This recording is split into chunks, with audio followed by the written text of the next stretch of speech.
সমস্ত জল্পনার অবসান ঘটিয়ে কিন্তু মেয়র ফিরহাদ হাকিম তার পদ থেকে পদত্যাগ করলেন। আমরা দেখতে পাচ্ছি যে এই মুহূর্তে ফিরহাদ হাকিম মেয়র লেখা, কিন্তু তার যে বোর্ড সেখানে কিন্তু আউট, অর্থাৎ ফিরহাদ হাকিম এই মুহূর্তে কলকাতা পুরসভাতে থেকে যে আউট হয়ে গেলেন, সেই আউটটা কিন্তু আজকে পরিষ্কার হয়ে যাচ্ছে যে তার পদত্যাগ করার, কলকাতা পুরসভা ছেড়ে 2018 সাল থেকে কলকাতা পুরসভার মেয়র হিসাবে তিনি ডিসেম্বর মাসে তিনি শপথ গ্রহণ করেছিলেন।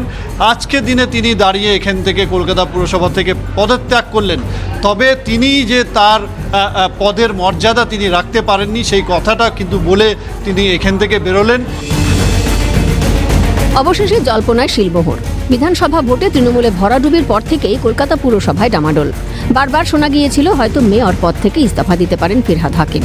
শুক্রবার মেয়র পদ থেকে ইস্তফা দিলেন ফিরহাদ। শুক্রবার চেয়ারপারসন মালা রায়ের কাছে ইস্তফাপত্র জমা দেন মহানাগরিক। ইস্তফা দেওয়ার পর ফিরহাদ বলেন, যে চেয়ারটায় প্রাতঃস্মরণীয় ব্যক্তিরা বসেছেন তার একটা সম্মান আছে। হয়তো এখন চেয়ারের মর্যাদা রাখতে পারছি না, এই চেয়ার ধরে বসে থেকে অবমাননা করতে পারি না। ঢাল নেই, তলোয়ার নেই, নিধিরাম সর্দারের মতো অবস্থা। আগামী দিনে যারা পুরসভা চালাবেন তারা আমার থেকেও হয়তো ভালো কাজ করবেন। কেন আমি রেজিগনেশন দিচ্ছি, তার কারণ হলো ফিরহাদ হাকিম কেউ না, কিন্তু যে চেয়ারটায় আমাদের সেই সব প্রাতঃস্মরণীয় ব্যক্তিরা বসেছিলেন, সেই চেয়ারটার একটা আলাদা সম্মান আছে। আমি নিজে যখন মেয়র ছিলাম দাপুটের সাথে চালিয়েছি, নিজেই পৌরমন্ত্রী, নিজেই মেয়র। এখন সেটা সম্ভব হচ্ছে না, তাই সেই চেয়ারটাকে আমি অবমাননা করতে পারি না, সেই চেয়ারের সম্মানহানি করতে পারি না। চেয়ার ধরে বসে রইলাম, ঢাল নেই, তলোয়ার নেই, নিধিরাম সর্দার, সেই মানুষগুলো যারা হয়তো আমার থেকেও বেশি দাপুটে ওই মেয়রের চেয়ার চালিয়ে গেছেন, তাদের প্রতি অসম্মান হবে। তাই আমি ঠিক করেছি যে আমি আজকে রেজিগনেশন দিচ্ছি। শুভেচ্ছা জানাই আগামী দিনে যারা দায়িত্ব নেবে, যারা পৌরসভা চালাবে, হয়তো আমার থেকেও ভালোভাবে চালাবে। তিনি আরো বলেন, মানুষ হয়তো সমালোচনা করবে, কিন্তু স্বচ্ছভাবে পুরসভা চালিয়ে মানুষকে পরিষেবা দেওয়াটা কাজ। নতুন মুখ্যমন্ত্রীর কাছে আবেদন, মানুষকে সহায়তা করুন। যে বেস্ট সার্ভিস দেবে মানুষ তাকেই ক্ষমতায় রাখবে। পাশাপাশি বললেন, কোনো চাপের জন্য তাঁর এই ইস্তফা নয়। অনেকে ক্রিটিসাইজ করবেন, অনেকে অনেক কিছু বলবেন, কিন্তু স্বচ্ছভাবে পৌরসভা চালানো এবং মানুষের প্রত্যাশা পূরণ করা, এটাই কাজ। নতুন সরকারের কাছে, মুখ্যমন্ত্রীর কাছেও আমার আবেদন, মানুষের প্রত্যাশা পূরণ করা। We are all there to serve the people.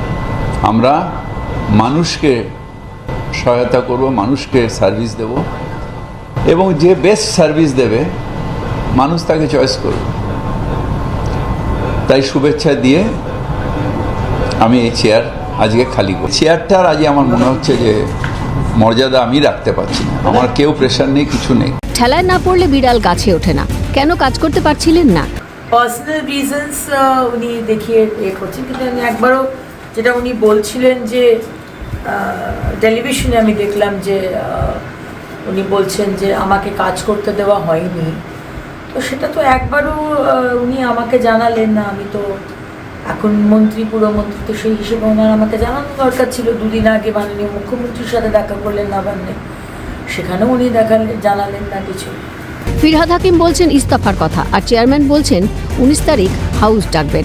এদের নিজেদের মধ্যেই তো কোনো সমন্বয় নেই। পদত্যাগকে কটাক্ষ বিজেপি বিধায়ক সজল ঘোষের। গত 4 তারিখ থেকে তারা যে হারে পদত্যাগ করছেন দেখে ভালো লাগলো, যে এরা পদত্যাগও করতে জানে। ঠেলায় না পড়লে বিড়াল গাছে ওঠে না। কাজ করতে পারছেন না বলছেন মেয়র। কেন কাজ করতে পারছেন না?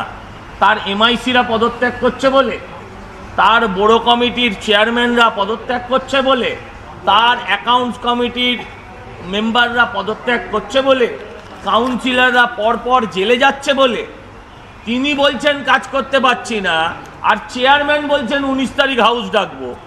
এদের নিজেদেরই তো কোনো কোঅর্ডিনেশন নেই। আপনি 58 না আপনি ওই 18 দলে আছেন? আপনি 58 আছেন না 28 আছেন? আপনি বলুন, আপনাকে ফোর্স করা হয়েছে কিনা? সূত্রের খবর, ফিরহাদ হাকিমের পদত্যাগের পর পুরো বোর্ড ভেঙে দেওয়ার প্রস্তুতি শুরু। প্রসঙ্গত, ইতিমধ্যে কলকাতা পুরসভার নিকাশি দফতরের মেয়র পরিষদের পদ ছেড়েছেন তারক সিং। সম্প্রতি কলকাতা পুরসভার 12 নম্বর বোরোর চেয়ারম্যানের পদ থেকে ইস্তফা দেন 108 নম্বর ওয়ার্ডের Trinamool councillor Sushanta Ghosh. Municipal accounts কমিটির সদস্য পদ ত্যাগ করেন ৯৮ নম্বর ওয়ার্ডের তৃণমূল কাউন্সিলর অরূপ চক্রবর্তী। কার্যত একে একে নিভিছে দেউটি। কথায় আছে, শেষের সেদিন ভয়ঙ্কর। তৃণমূলের শেষের সেদিন কি শুরু? প্রশ্ন রাজনৈতিক মহলের। যে কলকাতা পুরসভার যে পরিস্থিতি এই মুহূর্তে দাঁড়িয়ে রয়েছে, সেখান থেকে একেবারে যে তৃণমূল কংগ্রেসের যে বোর্ড, সেই বোর্ড আর কতদিন থাকবে এখন সেইটাই কিন্তু বড় বিষয় হয়ে দাঁড়াচ্ছে। ক্যামেরা সুদীপ্ত দত্তর সঙ্গে খালিদ জামাল, ক্যালকাটা নিউজ, কলকাতা।